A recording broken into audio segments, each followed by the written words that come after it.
No mundo, nas casas, na espiritualidade. A responsabilidade do homem na evolução dos animais. No ar, pela Web Rádio Meimei. Animais, nossos irmãos.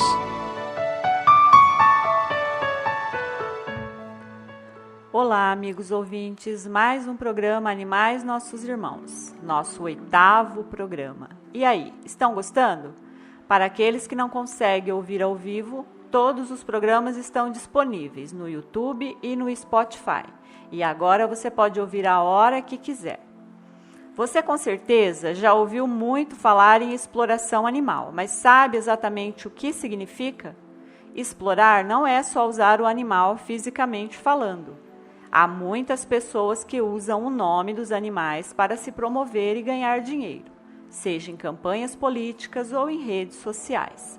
Há pessoas que se diz defensor, pois que se embrenham nas matas e filmam animais selvagens, em alguns casos interagindo com eles. Mas não recusam um bom bife e ignoram o cão de rua faminto.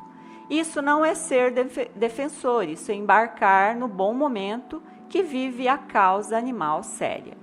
Você tem alguma dúvida sobre o tema espiritualidade de animais? Envia para mim. O e-mail do nosso programa é animaisnossosimãos2024@gmail.com, tudo junto e sem o tio. Eu sou a Vanderly e vamos juntos em mais um programa. Você está ouvindo Animais, Nossos Irmãos. Nossa ligação com os animais é tão grande que, mesmo sem perceber, estamos sempre nos comparando a eles. Não acredita? Analisa comigo. Por fora de um assunto, somos um peixe fora d'água. Se você entende de algo, é cobra criada. Caso receba uma ajuda, mesmo que não seja que pediu, não avalie. Afinal, cavalo dado não se olha os dentes. Falsidade? Derrame um pouco de lágrimas de crocodilo. Levando a culpa por algo, somos um bode expiatório. Em uma fria, estamos no mato sem cachorro. Filando um ranguinho? Faça como o cachorro magro. Termine de comer e abane o rabo. Faça 2 coisas ao mesmo tempo e mate 2 coelhos com uma cajadada só. Desconfiados, viramos gato escaldado com medo de água fria. Passando confiança? Mate a cobra e mostre o pau. Insatisfeito? Engula alguns sapos. Irritado? Você está com a macaca. Resignados dizem, mais vale um pássaro na mão do que 2 voando. Sentindo-se perdido? Está com cara de cachorro que caiu da mudança. E sua personalidade fala muito de você também, que pode ser manso como um cordeiro, forte como um touro, esperto como uma raposa, lerdo como uma tartaruga, teimoso como uma mula e por aí vai. Nosso idioma cultural se vale de inúmeros comparativos e ditados, onde os animais são os personagens principais. E sempre me pergunto como nasceu cada um deles. Apesar de alguns serem evidentes e não merecerem uma análise, alguns sempre causam calafrios em mim, como quem escaldou o gato, ou matou a cobra e ainda exibiu a arma do crime, ou ainda usou a mesma arma para matar os 2 pobres coelhinhos. Quando criança, se nós ríamos alto em casa, meu pai dizia que parecíamos maritaca adivinhando chuva. Nunca entendi e, para ser sincero, eu nem sabia o que era uma maritaca.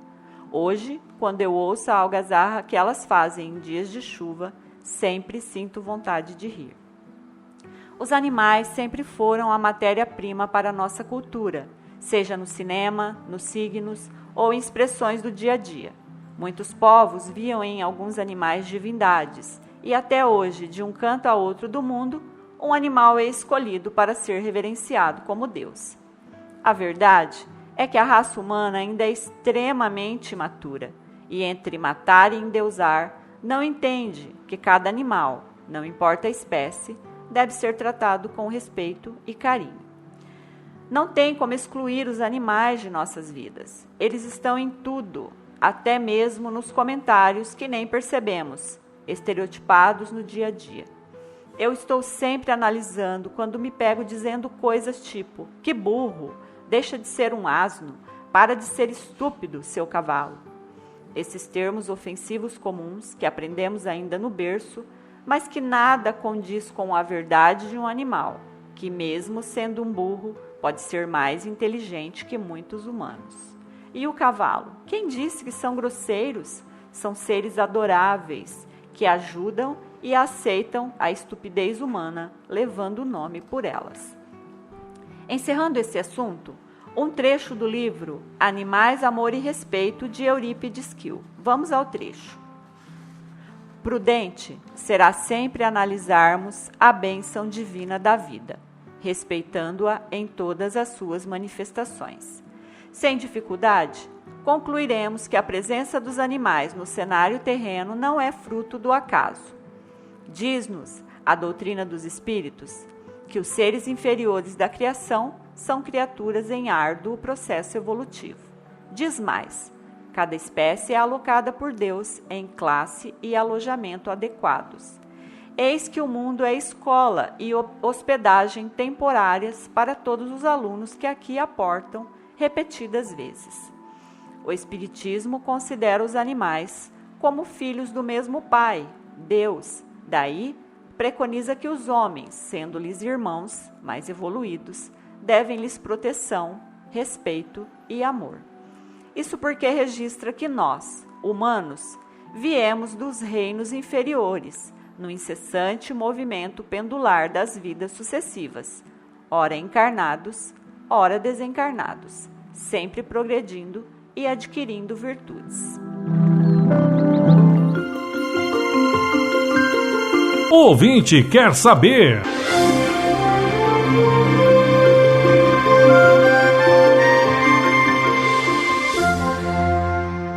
A ouvinte Isabela pergunta: o que são animais plasmados? Já li em vários livros e nunca entendi. Animais plasmados, querido ouvinte, são animais criados com a mente.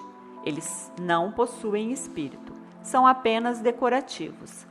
Plasmar é criar com a mente usando o fluido cósmico universal, ou plasma divino. A capacidade de criação está de acordo com a capacidade mental, ou seja, a evolução espiritual. Existem centenas de livros que narram haver animais no mundo espiritual, mas aqueles que discordam dessa verdade alegam que os animais vistos por lá são plasmados.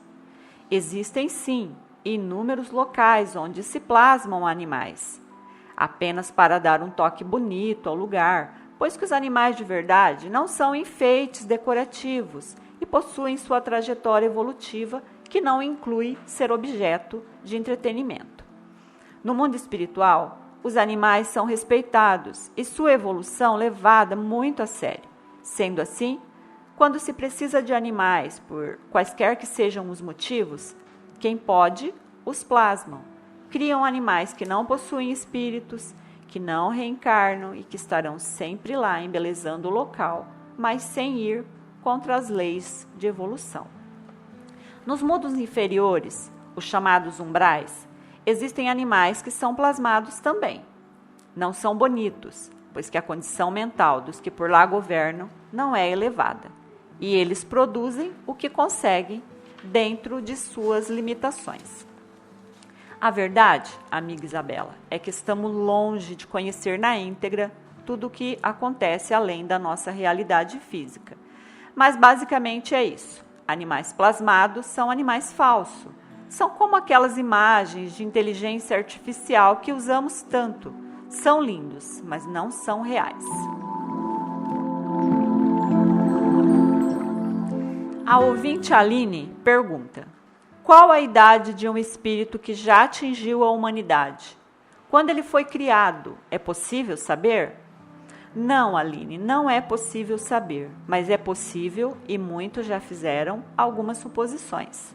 Presume-se, levando em conta grandes livros, como A Evolução em Dois Mundos, de André Luiz, Psicografia de Chico Xavier, que o espírito, ou princípio inteligente, teria levado por volta de 1,5 bilhão de anos para chegar ao estágio em que estamos.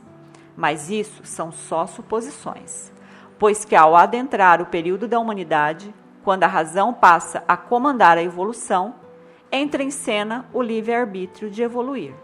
E então, o ser pensante, que na Terra é o ser humano, evolui pela vontade. Isso pode fazê-lo estacionar ou alavancar sua evolução. Sendo assim, não há como saber a idade exata que temos. Mas, como 1 bilhão de anos é muito tempo, não faz muita diferença algumas estacionadas básicas de alguns séculos que possamos dar, não acha? Concluindo, temos por volta de 1,5 bilhão de anos, minha amiga. Uma longa e extenuante caminhada. E muitos preocupados com alguns fios de cabelos brancos e algumas míseras luguinhas.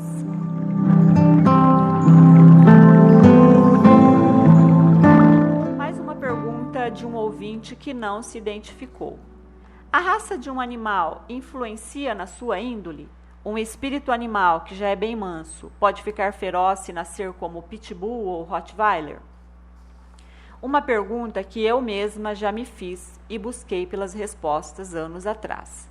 Apesar de não haver regressão na evolução, nos estágios em que os animais se encontram, onde o corpo ainda comanda o espírito, pode acontecer, dentro da mesma faixa evolutiva, de um animal nascer em uma raça de índole mais mansa e ter seus impulsos rebeldes temporariamente domados pela sua constituição física.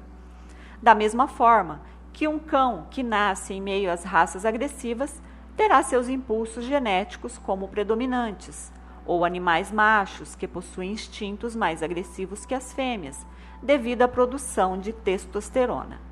Vemos isso na prática, pois que os animais castrados ficam mais mansos quando seus hormônios de reprodução são eliminados. Alguns de nós não aceitam que possa haver uma ação, até mesmo um controle da matéria sobre o espírito. Nós, nos animais, é aceitável, mas o que dizer dos seres humanos? Todos nós temos atos instintivos que denotam nossa proximidade com os animais, tais como piscar, abrir a boca para respirar, movimentos espontâneos de defesa. Você percebe cada vez que pisca ou respira? Não, pois é mecânico. Um exemplo de como seres humanos, apesar de muito à frente na evolução que os animais, ainda somos movidos pela matéria, são os cacoetes ou tiques nervosos, que é um quadro clínico, caracterizado por gestos ou comportamentos estereotipados, repetitivos e sequenciais, que são realizados de maneira involuntária, muitas vezes imperceptível, e que só dão descanso na hora de dormir. Infelizmente, nosso espírito ainda não domina totalmente nossa matéria, e sim, somos dominados por ela. Os animais são movidos pelo instinto, e nós, seres humanos, quase sempre pelas paixões e vícios, que em alguns casos são necessidades para a manutenção das espécies e para o aprendizado do espírito. É através da matéria que o espírito se conhece e aprende a domar seus apelos animalizados. Para corroborar o que acabei de falar, lerei 2 trechos de fontes diferentes. No livro A Gênese, de Allan Kardec, no capítulo 3, O Bem e o Mal, parágrafo 10, temos: estudando-se todas as paixões, e mesmo todos os vícios, vê-se que as raízes de umas e outros se acham no instinto de conservação. Instinto que se encontra em toda a pujança dos animais e nos seres primitivos mais próximos da animalidade, nos quais ele exclusivamente domina, sem o contrapeso do senso moral, por não ter ainda o ser nascido para a vida intelectual. O instinto se enfraquece à medida que a inteligência se desenvolve, porque esta domina a matéria. Agora, para encerrar o assunto, um trecho de um dos livros de Marcel Benedetti que diz: um animal agressivo ou é por influência do corpo físico, mais do que por seu espírito. Prova disso é o fato de os animais tornarem-se mansos após serem castrados, pois não há mais a produção de hormônios sexuais. Animais do sexo masculino, com alta produção de testosterona, são mais agressivos. Por isso, ao chegarem ao plano espiritual, são tratados do mesmo modo que outro animal não agressivo, pois não podem ser responsáveis por sua conduta. Eles do mesmo modo que nós, como espírito em aprendizado, estão aprendendo a conter seu comportamento e a controlar as vontades do corpo. Espero ter respondido sua pergunta, amigo ouvinte. Foi notícia.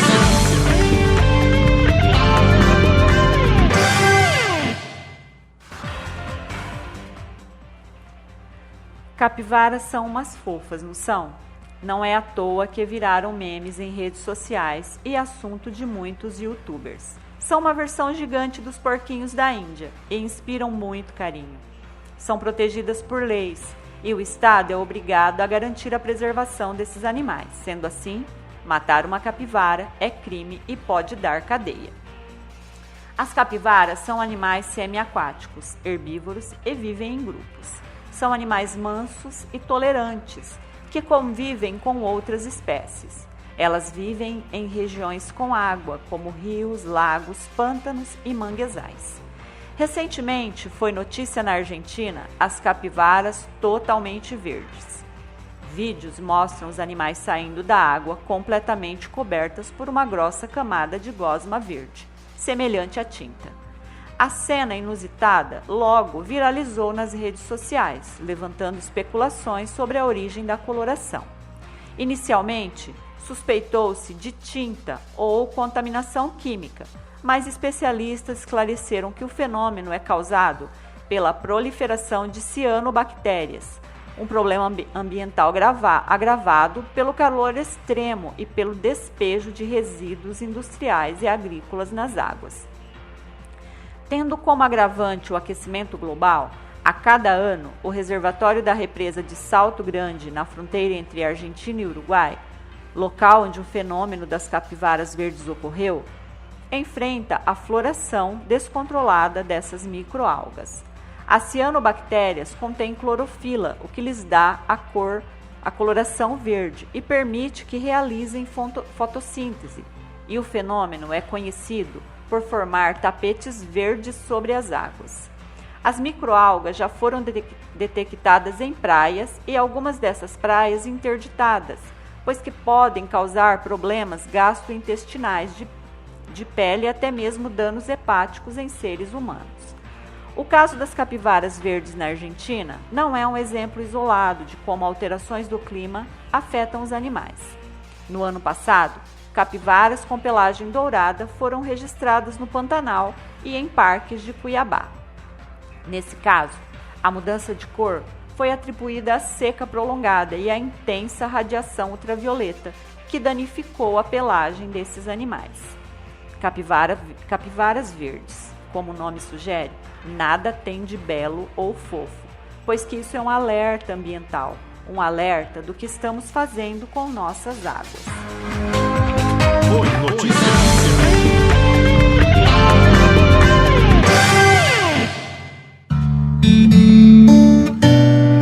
Na Web Rádio Meimei, Animais Nossos Irmãos. Nós, seres humanos, até pouco tempo, éramos tidos como os únicos seres capazes de pensar e sentir a ponto de retirar a própria vida. Mas histórias sobre animais suicidas contam séculos. O que leva um escorpião acuado pelo fogo a ejetar veneno em seu próprio corpo? Por que os lemingues, pequenos roedores escandinavos, se jogam de precipícios? Cães podem parar de comer na ausência do tutor? Golfinhos presos podem se matar afogados? E cavalos poderiam se lançar de precipícios? À medida que um animal evolui e se torna mais individualizado, sua sensibilidade e inteligência aumentam nas mesmas proporções. Em caso de perdas e sofrimento, os animais se deprimem e podem sim retirar de forma ativa a própria vida. Os cientistas descartaram a maioria das suposições que se fazia sobre o suicídio animal. Os escorpiões morrem de desidratação e não da picada como se cogitava, afinal ele é imune ao próprio veneno. Os lemingues sofrem do efeito manada, e se cai um, lá se vão todos. Alegam que a morte ocorre sem que o animal tenha percepção de que estará deliberadamente acabando com a própria vida. Claro que nem todas as respostas dadas pela ciência são satisfatórias para alguns, que é o meu caso. Eu penso que a ciência usa de muita ciência para tentar provar suas convicções científicas. Há algumas décadas, ursos são capturados na China e mantidos prisioneiros para que sua bile ou bile seja ordenhada diariamente com técnicas de extrema tortura. O local, chamado de Fazenda de Ursos, já chegou a ter mais de 12 mil ursos selvagens confinados em jaulas apertadas. Quando digo chegou a ter, é que nos últimos anos o interesse pela bile diminuiu e os locais estão praticamente fechados. A evolução atinge a todos, graças a Deus. Mas quando o negócio estava em vigorosa produção, os ursos eram retirados da natureza, aprisionados e submetidos a uma cirurgia onde era introduzido um tubo em seus abdômenes e de lá ordenhada diariamente a bile. Esse líquido esverdeado produzido pelo fígado e que auxilia na digestão, aparentemente nos ursos, possui um componente cuja ingestão acredita-se reduzir febre e inflamação, protege o fígado, melhora a visão e quebra pedras na vesícula. A bile também é utilizada na fabricação de shampoos, vinho e pomada e, apesar de haver um substituto sintético que atua da mesma forma, a prática de ordenhar a bile de urso se manteve firme por muitas décadas. E voltando ao assunto, que é o suicídio animal, uma pessoa que presenciou a captura de alguns desses ursos que seriam levados para essas fazendas de urso, afirma que uma mamãe ursa, na tentativa de salvar seu bebê de uma vida de tortura, o teria matado e depois se suicidado. Ele narra que ela apertou tanto seu bebê contra o peito que o matou por asfixia. Depois ela teria batido a cabeça diversas vezes contra as grades até morrer. O mesmo já foi relatado com relação às baleias, que seguram seus filhotes submersos até eles morrerem sem ar. Jacques Cousteau, quando vivo, junto do seu filho Jean-Michel, juraram nunca capturar mamíferos marinhos novamente, após testemunharem o suicídio de um golfinho cativo que se atirou contra as paredes do seu tanque até a morte. Em 2008, a morte de 26 golfinhos intrigou o mundo científico, quando deliberadamente um grupo de 70 golfinhos nadou até as águas rasas e lá encalharam. E mesmo com a ajuda das pessoas que os empurravam de volta para a água, eles retornavam para a areia, aparentemente para morrer. O mesmo já aconteceu com baleias. Uma história similar diz que, em 1870, durante uma tempestade de inverno, em plena luz do dia, mais de 10 mil búfalos americanos caminharam em fila até que se jogaram de um despenhadeiro a mais de 1.000 metros de altura. Seus corpos cobriram o fundo do despenhadeiro, em vários metros de altura. No zoológico de Viena, uma macaquinha se suicidou após ter sua amiga raposa retirado de perto dela. O cavalo que teria se jogado de despenhadeiro ao perceber que teria acasalado com sua mãe. Histórias como essa do cavalo eram comuns na antiga Roma e consideradas nobres. Em 1866, um jornal norte-americano publicou a história do cachorro, que suspeitavam estar com hidrofobia e, em consequência disso, fora afastado dos seus familiares humanos e mantido à distância de todos. Era evitado e, apesar de não demonstrar nenhum sintoma da doença, ainda assim era temido por todos. Sempre muito triste e aparentemente magoado, certo dia foi até a porta da casa da família, soltou um uivo muito triste para em seguida se atirar às águas frias do rio e lá mergulhar. Após alguns minutos, reapareceu morto. A Revista Espírita, de fevereiro de 1867, fala sobre o assunto. Vamos ao trecho. O suicídio não é sem exemplo nos animais. O cão, como está dito acima, realiza um verdadeiro suicídio. A morte voluntária num animal prova que ele tenha consciência de sua existência e de sua individualidade. Ele compreende o que é a vida e a morte, uma vez que escolhe livremente entre uma e a outra. Não é, pois, tão maquinal e não obedece tão exclusivamente a um instinto cego que se supõe. O instinto leva à procura dos meios de conservação e não de sua própria destruição. A verdade, diante deste assunto, podem ser duas. E quando digo pode, quer dizer que não tenho certeza. E quem tiver mais resposta, pode me enviar. Primeira hipótese: o controle populacional feito sabiamente pelos elementais, onde um grupo de animais são induzidos ao suicídio para controle da espécie, como é o caso do dito efeito manada. E a segunda hipótese: quando se enquadra em animais que cometem suicídio em momentos extremos de dor e medo, como o caso da ursa que matou o filhote ou do cão que se afogou, nessa última hipótese, pelo meu entendimento, já há nesse animal uma característica individual e perceptiva do mundo ao seu redor. Ele sente, se entristece e decide. O problema, nas análises dos casos, é que a ciência de alguns precisa corroborar a crueldade praticada por outros, admitir que alguns animais são capazes de sentir tanto quanto um ser humano, com frigoríficos onde se matam bilhões de animais por dia, ou ainda os laboratórios cheios de animais vivendo uma vida torturante, não é legal para a própria consciência. Concluindo o assunto, nem todo animal traz a tendência suicida. A maioria deles, no estágio em que se encontra, não tem percepção de sua existência. Mas existem alguns animais inteligentes e já muito evoluídos que começam a adquirir consciência, já sentem a realidade sobre outra perspectiva. Da mesma forma que a Terra ainda abriga vários graus de evolução humana, indo de santos a trogloditas, por que seria diferente com os animais? Então, deixo um pedido. Se não sabemos apenas de olhar qual o grau de evolução de um animal, aqueles que podem ou não sentir em igualdade com os humanos, deixemos que eles vivam livres de dor e respeitemos a cada um deles, como respeitamos a um irmão. Vanderly do Carmo está apresentando Animais Nossos Irmãos. Caneta e papel na mão. A dica dessa semana é o livro Chico Xavier, o Amigo dos Animais, escrito por Carlos Alberto Bacelli. Todos nós sabemos como Chico era amoroso e altruísta com as pessoas, mas poucos sabem como ele amava animais, como estava sempre ajudando os pequenos seres que dele se aproximavam. Para quem ama Chico e não sabe do seu amor pelos animais, um livro com vários casos e reflexões do nosso médium mais querido.